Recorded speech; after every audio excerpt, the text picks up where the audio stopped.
some of you may recognise where I am at the minute. You may know that this is the house where we've done the bathroom about 2 months ago, where everything that could have been an issue was an issue. We got it up, running, done for the customer. There was one issue we had to sort out, well, not so much an issue, but one thing we had to sort out, and that was fitting a shower pump on it, because when we fitted the bathroom, we knew that the pressure may not be good enough on the shower.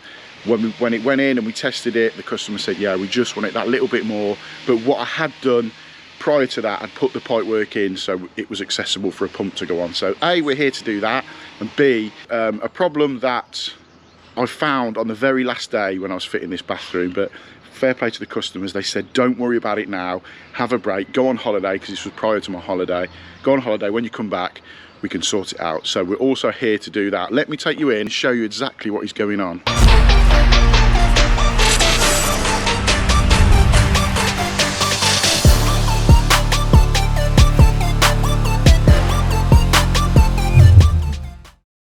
Right, welcome back to the channel. Hope everybody is doing well. As you will have seen from the little intro that you've just watched, this is a video back at that house that I did 6 or 7 weeks ago with the bathroom that was everything that could go wrong did go wrong. And as I've sort of teased in the intro, we've got to put a shower pump in because we knew there was an issue with the shower, or we thought there might be an issue with the shower when the bathroom went in. When we fitted it in, the pressure on it wasn't great, so we're fitting a shower pump on it. I'm using pressfit. Thanks to everyone that's commented so far on the pressfit video that I did last week, getting all these little tips and tricks from people. It's massively diverse, the pressfit thing. People are going, why would you outlay all of that? Why would you not solder fittings? They're so expensive, this, that, and the other. This is the whole reason why I want to make these series of videos about pressfit. Is the pros and cons. I'm weighing it up. I'm giving you the information that are answering questions that, is how much time does it save? What's the benefit of it?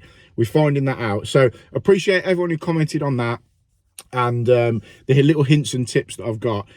Interestingly enough, I used pressfit on this video doing the shower pump, and I come across one of the issues that you do get with pressfit. So be interesting to see what people think to that. It's a learning curve for me. I've said from day one, it's a massive learning curve. So we've got that.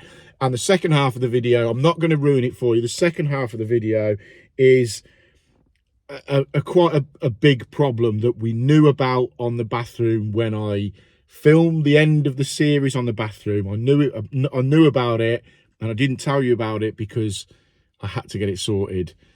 So you'll see it unfold. Anyway, hit the like button as always, hit the subscribe button. I really do appreciate everyone who interacts with the channel and subscribes and drops comments and all that sort of stuff. So right, I'm going to let you get on with the video, and hope you enjoy it, and let me know what you think to the second part of it and what happened. So I'm sure many of you will remember this bathroom. It went from being a shower here, basin over here, towel rail there, toilet here, big box in here. We completely gutted it out. I'll put a link up in the top, but we completely gutted it out, redone it. But unfortunately, it was an absolute pig of a job. Everything that could go wrong, we had to redo the ceiling, the walls got redone, everything got redone. And when we come to turn it on, we sort of foresaw the issue with the shower. If we turn the water on, the head pressure isn't great, and the body one is really not great. But when we done it, I put the proviso into them and said, right, we'll fit it, we'll do it. It could be all right. If it's not, we'll put a pump in. So the valve's there. What we've got here, again with the press, so we're going to use the press on this one again. We've got a Salamander CT50 plus positive head pump going in, because obviously the pump is lower than the tanks in the roof. So we've got that, and the good thing with this job is as well, there's already a built-in hot water draw off for the shower just down here. So usually if you put in a pump shower in fed from tanks in the roof, you come off here with like an Essex flange or a Surrey flange. I can never work out which is which, but luckily for us we've got a connection part way down the cylinder, already put an isolation valve on it. So we'll turn that one off, so that turns the hot off to the shower, and we'll turn our gate valve, and we'll turn our lever valve off for the cold for the shower, which I put in when we did the bathroom. We've now isolated it here. And then the second issue is the one that I picked up on the very last day, basically wiping the bathroom down. But we'll come to that later on once we've got the shower pump in. So we've got the water off, let's drain the water out, look at where we're going to site the shower, and then we can begin using the press fit to come off. These are the two feeds in, come off here into them, off there into the shower. Fairly straightforward. Let's crack on with that. So this is where we're going to site the pump. Obviously we've got it valved off inside the airing cupboard, which is literally the other side of this wall. So what I'm going to do is, these are the inlets onto the pump. So we can put a street press fit elbow on there, well, two in fact, and then press it into that pipe. Same with this one, like that, and then that's the inlets connected, and then we can come off here, elbow straight into there, cutting, in effect cutting this little middle bit of pipe out. So the inlet's coming into the pump there, outlet, off to the shower. So we've got the water isolated. Let's cut these out, let's mark these up exactly where they're going to go. So obviously that will push in, we can mark that exactly where that's going to go. Same with that one, get that cut out, and we can press them fittings on to the pump in situ. With a little folding bucket tucked underneath the pipes, we'll cut, I've marked it here, we'll cut these two. There might be a little bit of water in here. We'll cut these two out and then cut it slightly higher, probably about here, ready for the inlet from the pump to the shower. These folding buckets, people always ask me about them. I think about a tenner off Amazon. It's a 12-litre one. It's perfect for getting into little things like that.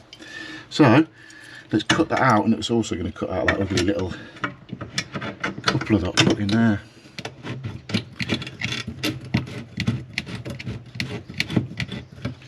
Might get a little bit of water out.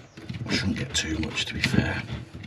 But it doesn't matter, because we've got press, and we can just press straight onto it and not worry about the water in the pipes. Right, we've got that pipe work cut out now, ready to put the pump in. So I'll just show you these flexes that the pump goes in. I always put the gauze, the filter, on the inlet, and then we've got the flexi to go on the top. They have got isolation valves on as well, to be honest, so there is a little bit of control over it right in this cupboard, but as we said, the valves are in the back of that airing cupboard anyway. So yeah, we've got the gauzes, the filters on. Always put them on the inlet because it stops any crap going into the pump, into the actual blades of the pump. And then like that. We'll leave the outlets off at the minute because it just gives us a little bit of access over here. I'll tighten that up shortly. But yeah, we put the site the pump there. We're going to come straight off here into the inlet of both of them, and then off there into the outlet, and then that's going off into the pump, and then we're just waiting for Nick the electrician to come. It is just on a plug, so you could plug it in, but I'm going to get Nick to put a little fuse spur somewhere in there just to connect onto. So we've now got the 4 street elbows, press fit elbows, go straight onto there. Again, this is one of the pros, I suppose, is we've got water right in the pipe work here. As you know, if you try to solder that, it'd be an absolute pain. With press fits, one of the pros, if you like. Put the fitting straight on the top of there, press it on into there, and away we go. So let's get the gun in and get it pressed. Is that a bit better? Put a little bit of light on it now. Sponsored by Unilite, and I didn't even turn the light on to show exactly what we're doing. So got the elbow on there, marked it, marked the top of it, same with this one. Now this is where people are saying you've got to think a little bit. I can't really get my jaws in there without that moving. If that was where I'm going to have it, I'm going to get the jaws in, it's moving the pipe. So this is what people have been telling me about. You've got to sort of think a little bit further forward. So I'm going to put that into position there. That's where we're going to have them, and then just pull that elbow off. Make sure it's exactly where I want it. Pull that elbow off, then press that in position there, and then press that one like that. That is where we want it. Like so.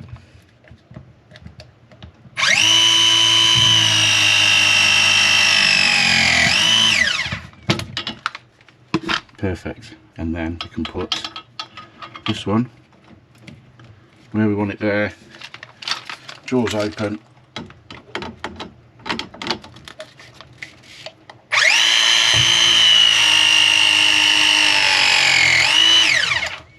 Job done.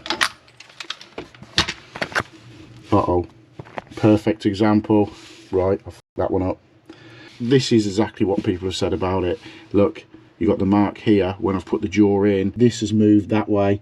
Don't think it's even crimped onto it. So we're gonna have to take this off, trim this down, maybe even put a couple of here to bring it back to the height we need it. It's gonna cost me a little bit more in fittings, but it's all a learning curve. And as I've said to you, I'm going to show you exactly when things like this happen. So let me have a look and see what's going on. So what I've done is cut that bit out because, as I said, I'm going to show it exactly how it is. I'm not happy with that. Clearly hasn't gone all the way in. My own fault, but it's getting used to it. So what we'll do, pop a coupler on there, mark it up, cut a bit of pipe, same length as what we had there, and then redo that little bit there. There we go, got the coupler on, little bit of pipe, street elbow. So let's try round 2. Let's put that in and do it a slightly different way so we know where that's going to go. Do it a slightly different way without the pipework connected. We'll just pop that on there, get the jaws in, 2 hands this time, making sure it's not going to move, and get it connected up. So there we go, that's that one into position now. Just slightly different way of coming in with the jaws, but as I said, it's just learning it, isn't it? So that one's in, we'll connect the flexi on that one, and we'll do the same with these 2.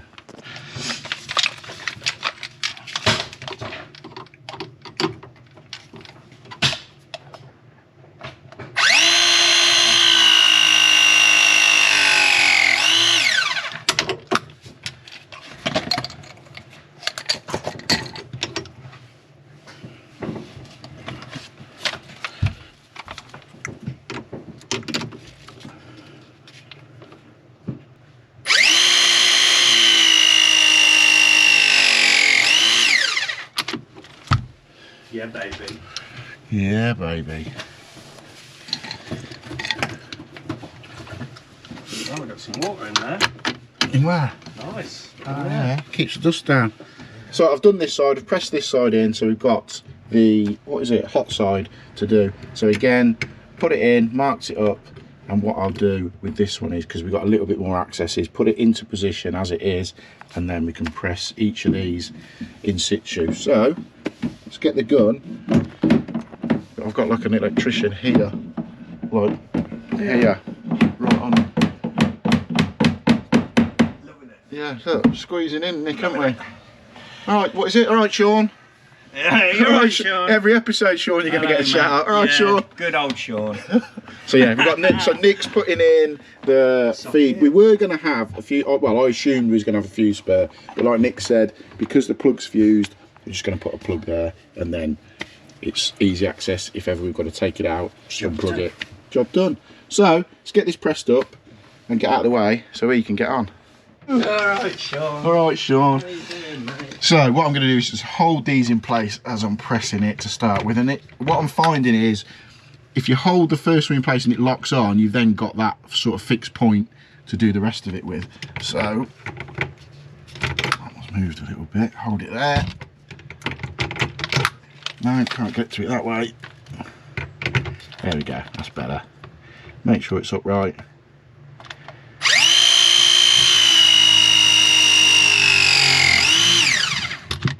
That one. Then we can now work back like so.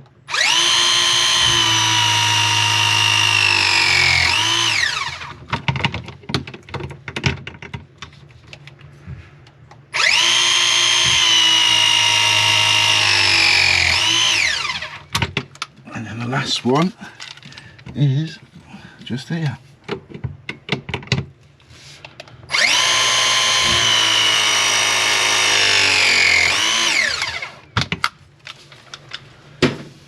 You like that? Posh. Posh, isn't it?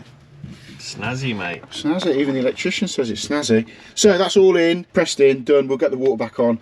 But a lot of people have said they don't look great, and I'll agree, it doesn't look aesthetically brilliant, but if you was to put soldered elbows on there, you might get a bit of a sweat bend there. There's different ways of doing it, but for this one I wanted to use the elbows and show the process of fitting that in. So what we'll do now, we'll go and get the water back on. We can isolate it here, turn the valves back on in the airing cupboard, and then we can do what we need to do here, but we'll let Nick get in first and get his box on the wall. So let's turn the water back on to the pump. So even though Nick's in the way, look at his muscles, he's been to the gym. We turn the water onto the pump now, so it's going through it. We can just purge the water and the air out before the power goes on, but as you can see, it is as it was before. So when the electric's connected up to it, it should, I hope, be a hell of a lot better. Right, Nick's all sorted, plugs on.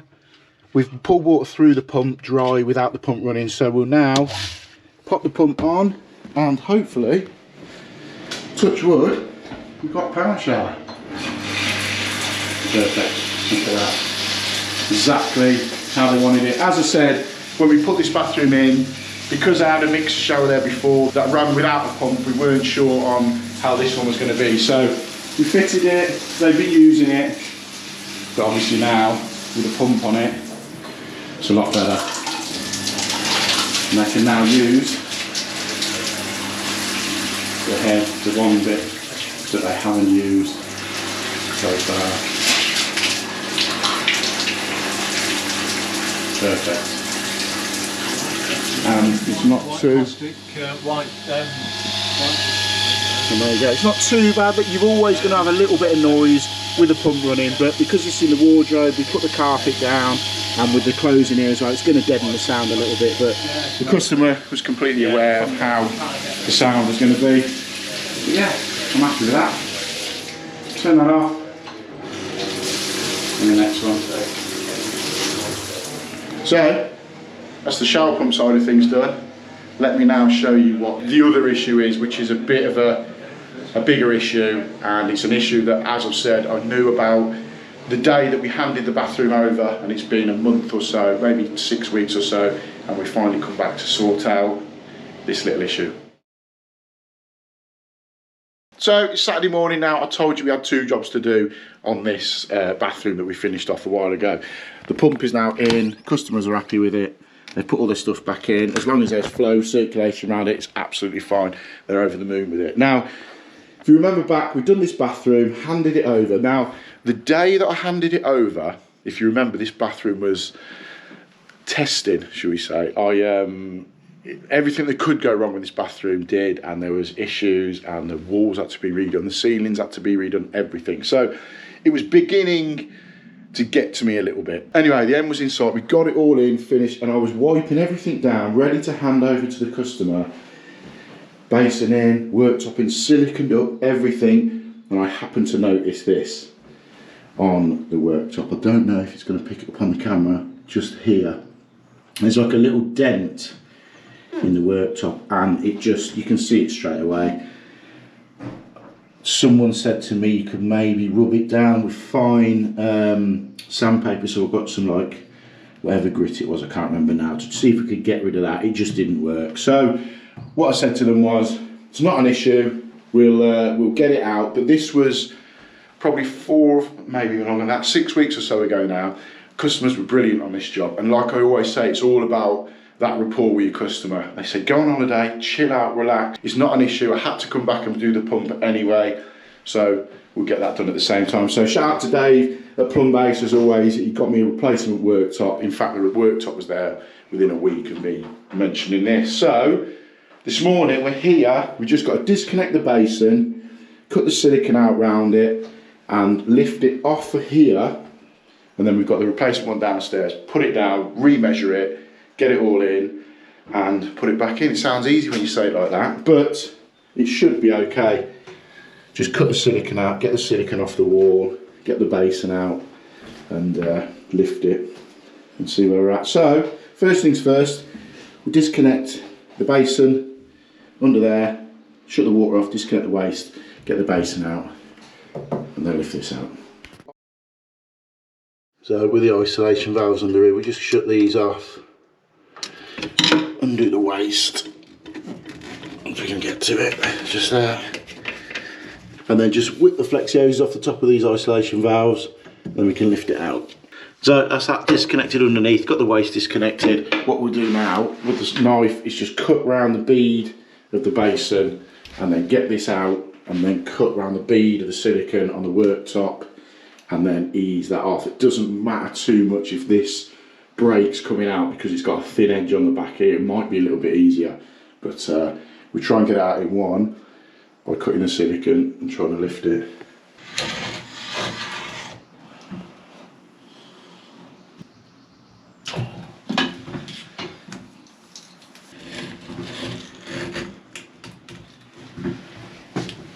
So we've got the basin out, we're just trying to get the worktop out now. We've cut all around the top where it's siliconed in. It's siliconed underneath. Because this is a resin one, it wasn't bolted underneath, it was literally sat on the silicone. So we're just going to have to prise it up as best we can and hopefully get it out, but could be a bit of a pain, this one. Right, that worktop is off. Bit of touch and go on some parts of it because obviously where it's been in, there's a lot of tension in it, but as I thought, it might break getting it out. You've got that thin bit at the back where the basin is, but it was coming out anyway, so we've got it, at least it's out. That's the main thing. We can now take that down, template the other one up, clean up in here, and get ready for the new one to go in. So we've got the old one out now. We've brought it downstairs where we're going to cut this one. Now it is like, let's see if I can show you, it's like a resin, what would you call it, Mark? This is like a resin composite top. Yeah, like a composite. So we're going to cut it with the angle grinder. That's how we did the last one.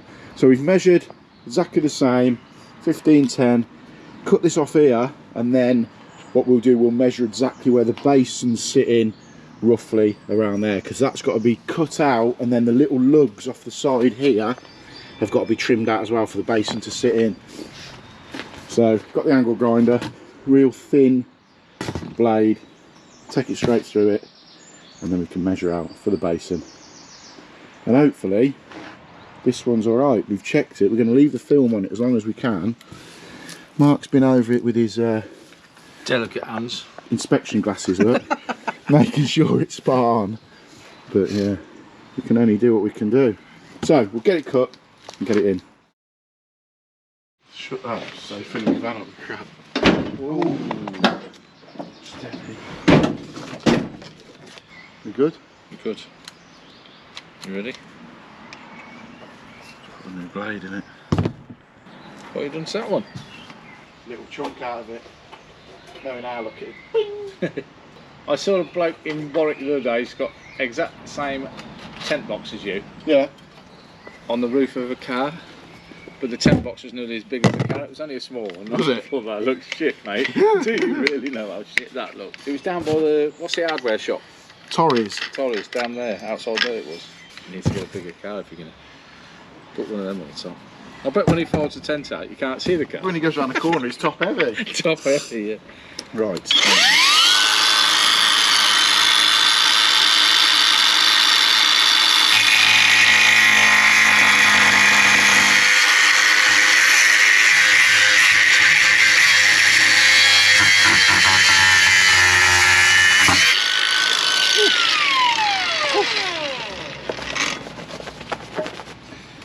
There we go, end of it off, nice and straight. We might just chamfer that bottom bit just a little bit in so that it will slide down on the tiles.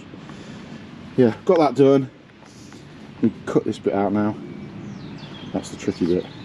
So that's the one we've taken out. We've replicated that cutout for the basin here, as you can see it with the light. And then what we're going to have to do afterwards when we've done it is put these little nibs out the side just for where the bowl of the basin sits. But we'll get this cut out of here, and then we can just take them bits out the corner as we need to. This is the tricky bit now, because once you've cut that bit out, you've obviously got that. It's pretty solid, but you've only got that that's holding it all together. So we'll get this done, and we're making a bit of progress.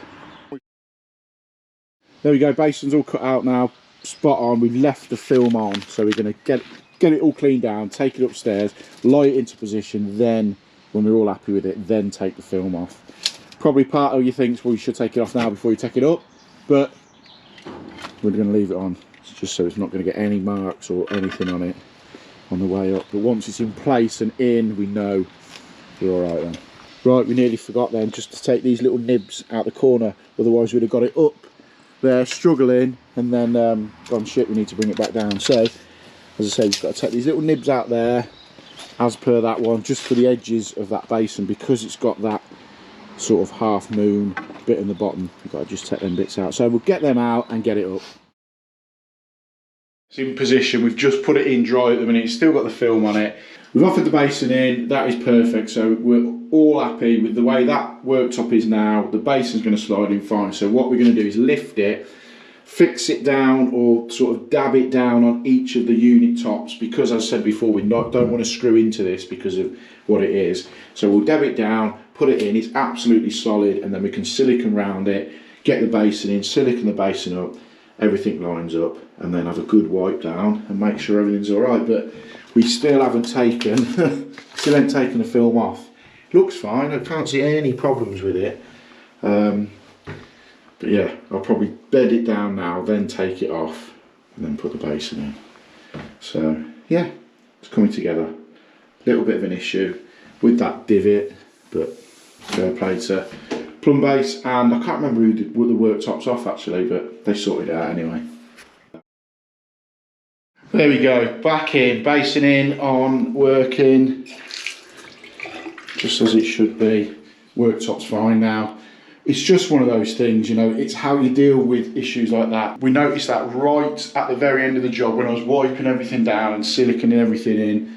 Pointed it out to the customer and I said I'll get it changed. So we've got it changed, it's completely done, so that is now perfect. Along with, as we did earlier on in the video, the shower, the pump shower. So finally, this bathroom is done, dusted, completed. So there you go. It is all about, if there is an issue on a job, how you sort it out. Go back, get it done, and building that relationship with the customer. So, as I always say, it's real world plumbing. If you've enjoyed this, hit the like button, hit the subscribe button, drop me a comment below, and I'll catch you on the next one.